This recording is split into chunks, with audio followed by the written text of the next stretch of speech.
Hello guys and welcome back to Custom Gamer. My name is Daz and this is the show where we talk about level design while playing cool maps. Today we're going to start the Map Jam 6 Fire and Brimstone themed jam.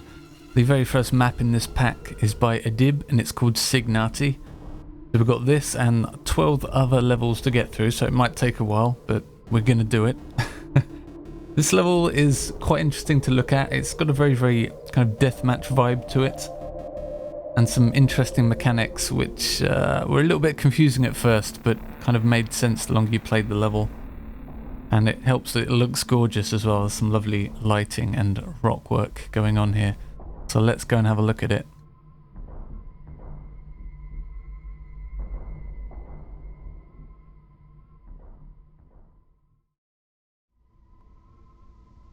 Okay, so we've got a fairly interesting start to the level here. I'm sure I've seen this in some other commercial games as well, but you're given a view of a locked door as soon as you start the level, and then, you know, the entire map is actually behind you. I'm sure it was a Doom map, or maybe even a couple of Quake maps have done this in the past as well, but it's kind of cute. I kind of like it.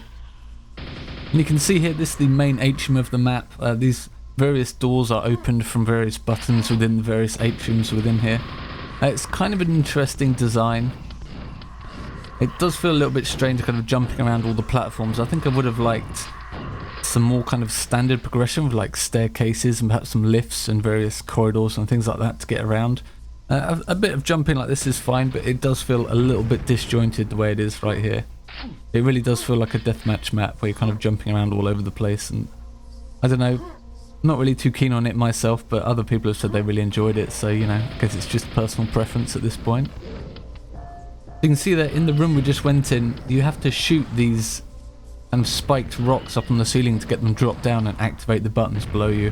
These buttons are the main progression in the map. You need to hit all of them and then the exit door will open. The problem with this is that it's not really explained to the player. The very first time I played this level, I was wandering around for ages working out what I had to actually do to progress. There's no real like markings on the rocks, like if they'd had, you know, a red kind of bullseye marking on them or something like that, just to show the player that they're interactable.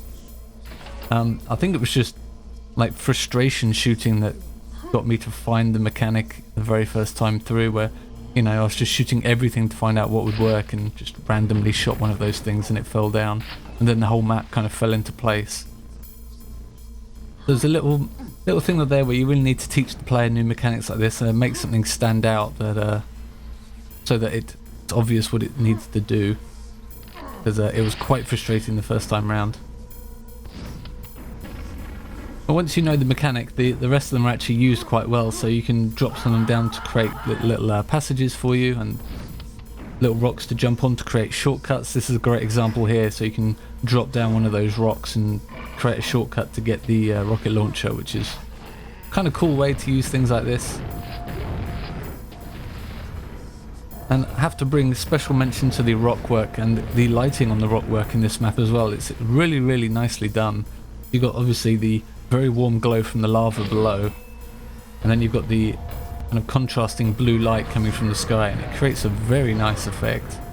It reminds me of like the original Unreal, in fact, just very vibrant lighting coming from both the sky and whatever's around the player's kind of eye level. It's very well done. Some of the best I've seen in quite a while, actually. Now, gameplay for the most part ranges from very easy to fairly difficult. This final area here is pretty brutal, and I think I did okay here, but that's because I've played the map like 10-12 times. But the first time through, it can be very rough here. I wonder if there's a secret down there. I never checked. Probably should have done. Ah.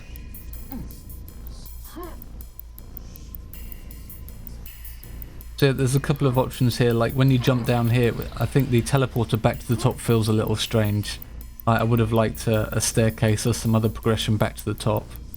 Now, who knows? It could have been a time thing, as this was a 3-week kind of competition. There you go. That's the first map. I do enjoy it. But it's just got a couple of progression things which I wasn't too keen on, and the main mechanic of progression in the map needed to be explained to the player better on the first time through. Alright, So we're going to carry on doing Map Jam 6 because, as I say, we've got another 12 maps to get through. My apologies for the complete lack of content on the channel the last month or two. For those of you that don't know, I had got a bunch of new hours at work, which really kind of compound my ability to create videos and do streams because they're very, very awkward. So thank you for sticking with it, and I will see you next time.